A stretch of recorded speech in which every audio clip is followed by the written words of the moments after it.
Hey everyone, welcome back to my channel. If you are new here, my name is Trish and welcome. I did film this video last week and I hated the way it came out. Not the makeup or the eye look or any of the tutorial stuff in general. I just hated the way it was filmed. I haven't been filming videos within like the past couple of months, so I just wanted to refilm it and try to be a little more interactive with you guys. Not such, I feel like it was really monotoned and just like kind of impersonal. I did film a demo slash tutorial of this cut crease halo eye, and that will be shown at the end of the review of these products. I did use the LoveMelisaMichelle collaboration with Ulta. I have the eyeshadow palette on my eyes and then the cheek palette on my cheeks, and I did use one of the lip duos. I did not pick up her lashes. They're just not my cup of tea. I like my lashes to be really full, and hers were more of like a natural sort of lash. What I had said in the video that I filmed last week, I love the eyeshadows in this palette. If Ulta's eyeshadows, like their little single eyeshadows, are all within this same formula as this palette, I need to go get some right away. This is what the palette looks like. You do get a mirror, and then this is the layout. These are the eyeshadows. You do get 5 mattes and 4 shimmers. You get a little applicator here. These are meant for the pressed glitters, which are right here. And then this is more of like a foiled shadow. And then this is a glitter liner. I will insert swatches as well. The thing with me is if you've been following me for a while, you guys know I hate swatches. I don't think they show you anything about the shadow other than the color against different skin tones. There are so many variables that go into swatching that people don't talk about, like, do you have dry skin? Is your skin moisturized? Is it primed?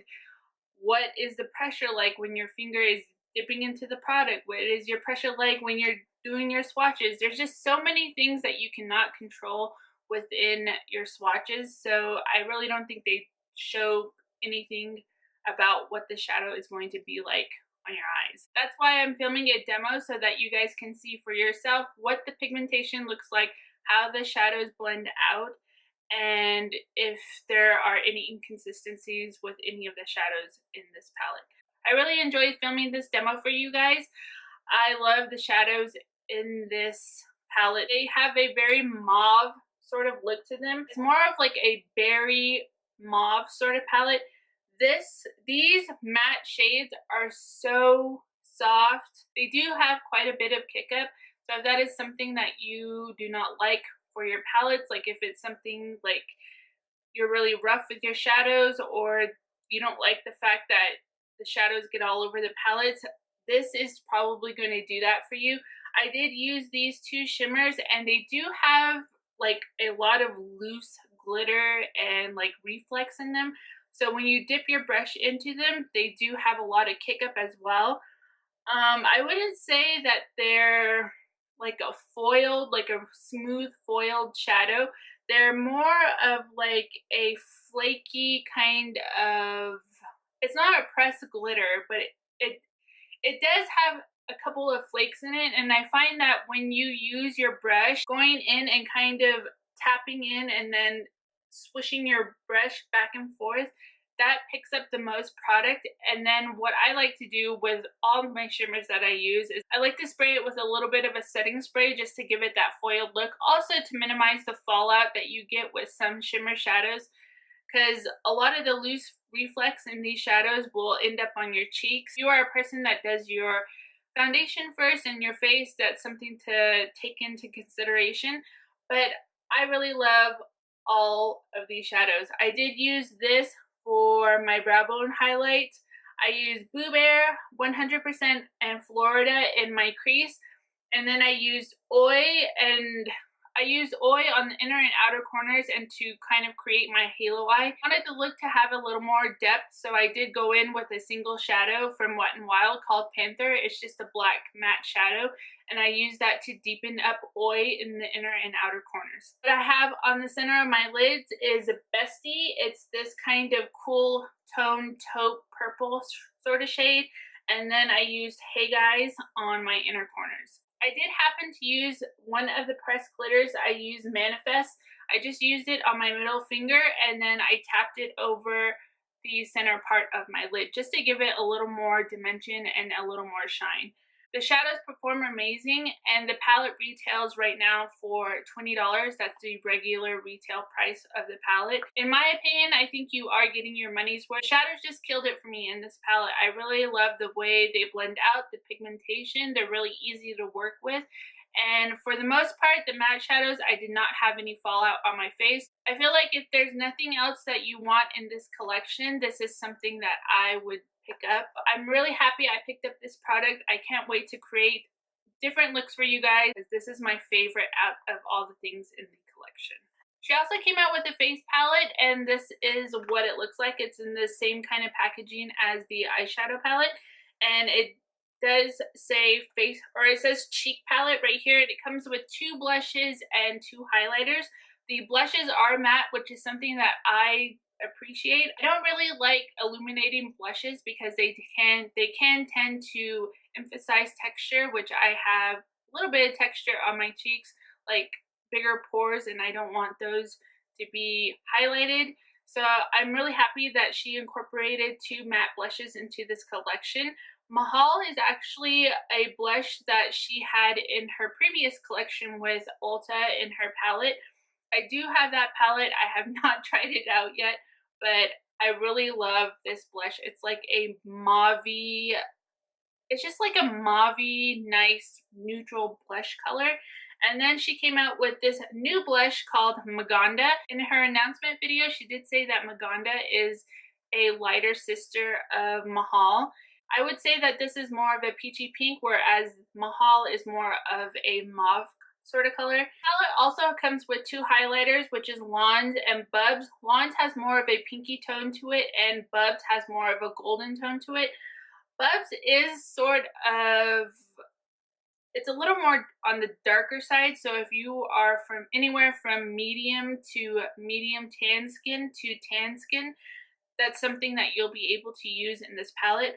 As far as the blushes go, I'm not sure if they will show up on a deeper skin tone, but Lawns is what I used on my face today, and I don't find these highlighters to be like super blinding, which is nice for some people, because I know not a lot of people like a blinding highlight. They like something that you can either build up or something that's just a little more natural. The one thing that I don't like about the highlighters in this palette is that they have a ton of kick-up. They have a ton of loose glitter particles. So that does kind of transfer onto your face, and I just don't like the look of it, because I feel like looser sort of highlighters like this, they do tend to emphasize texture on your skin. Highlighters in general do emphasize texture. There's no way to get around it. But there are different formulas of highlighters that kind of just smooth over the skin and don't give you that kind of textured look. But since this one is such a loose formula and has so many tiny little glitter particles, it does tend to like emphasize the texture on your skin. I do like the way it looks. I felt like I built it up pretty good, but it's still giving me more of a natural look. A lot of the times when I have trouble with looser pressed highlighters, what I like to do is I kind of spray my face and then just use my damp beauty sponge and press it into my face, and it pretty much works out okay for me that way. Basically, the cheek palette, I am in love with both the blush colors and the formulas.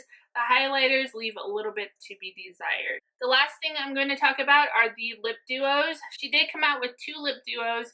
One is the one that I'm wearing right now, which is Dainty. I do have a lighter colored gloss over it because it's such a bubblegum pink, but you will see in the demo that it is more of a cooler tone pink, whereas she describes it as a pinky nude.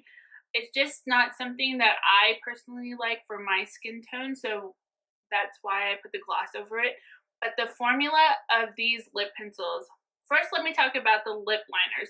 These lip liners are so creamy. They aren't kind of like the drier lip pencils where you're like really going over and trying to get the pigment on your lips. Pros with those kinds of lip liners though are that when you wear darker colors, it tends to minimize the bleeding of darker like cream lipsticks and liquid lipsticks, but I really love the color of the Dainty lip liner. I'm not sure if it's called Dainty. Oh, the lip pencil is called Delicate. It does have more of a brownie nude, like a brownie pinky nude color to it, which is something that I like to gravitate towards. Whereas the lipstick, which is a matte formula, and it's a comfortable matte, it's not something that's going to dry out your lips, but it is something that feels like it's going to stay on and it's going to wear off really gracefully. The lipsticks do transfer. I did do a transfer test after I did the application of the lipstick, but it is a really good formula. I'm in love with the formula of these. They're just so comfortable, and I think that they're going to have really good lasting power. The other lip duo that she came out with is Spicy, and the lip pencil is called Spicy as well. They're the same color, whereas the Dainty color, the Dainty lip duo, has more of a brownie, darker lip pencil, and the lipstick is more of a pinky tone. I did swatch these, and I will insert them in the corner or something, but I really love this color. It's nice, a berry sort of vampy color, really good for the fall. And if you guys want to see this in a tutorial, just let me know in the comment section down below. I said she did come out with a pair of lashes. I will insert them somewhere on the screen here. They're just not my cup of tea. I really like my lashes to be full and dramatic, and I feel like if you're going to wear lashes, you should just wear lashes. And also, I forgot, I wanted to know if you guys wanted to see a lash tutorial. Let me know in the comments section down below. All in all, I love all the products in this collection. If there's something that I had to pick just one of, it would be the eyeshadow palette. I feel like this is the most, it's going to give you the most versatility. I find that we as beauty lovers know what we love for our face products. We know what works for us, whether we have oily skin, dry skin, mature skin, texture skin, acne prone skin. We know what we like as far as our foundation and our base go, and I feel like something that you can really play around with are your eyeshadow look. This is going to give you the most use for the money that you pay for it. The eyeshadow palette retails for $20 right now, and it is in stock on Ulta's website. Let me see. Cheek palette retails for $15 and is also in stock on Ulta's website. The lip duos, I believe, were, let's see here. The lip duos are $12.50, and you do get a lip liner and a lipstick, a matte lipstick. And if you are wanting the lashes, let's see here. The lashes retail for $7 and it is in stock as well. I'm happy that I got to try out some of the products for you guys. I hope I answered some of your questions. Hope I helped you guys figure out whether or not this collection is for you, whether or not you want to spend your money on it. The eyeshadow palette by far is my favorite item in this collection. And also, I have a question for you guys. If you guys could tell me some of the questions that you guys want answered in reviews, whether it's price breakdown. As far as the ingredients go, that's not something that I'm comfortable yet like discussing on my channel because I'm not a chemist. I don't know anything about ingredients that go into makeup, what's good, what's bad. I just know that I like the formula and how it blends out and the pigmentation. Those are the things that I like because I'm on the consumer side of the beauty community or whatever you want to call it. Thank you so much for watching my video. I'm hoping this wasn't as long as the last one. If you guys have any requests or you guys want me to review a product or something, let me know in the comment section down below. If you guys want to see how I created this look, then just keep watching.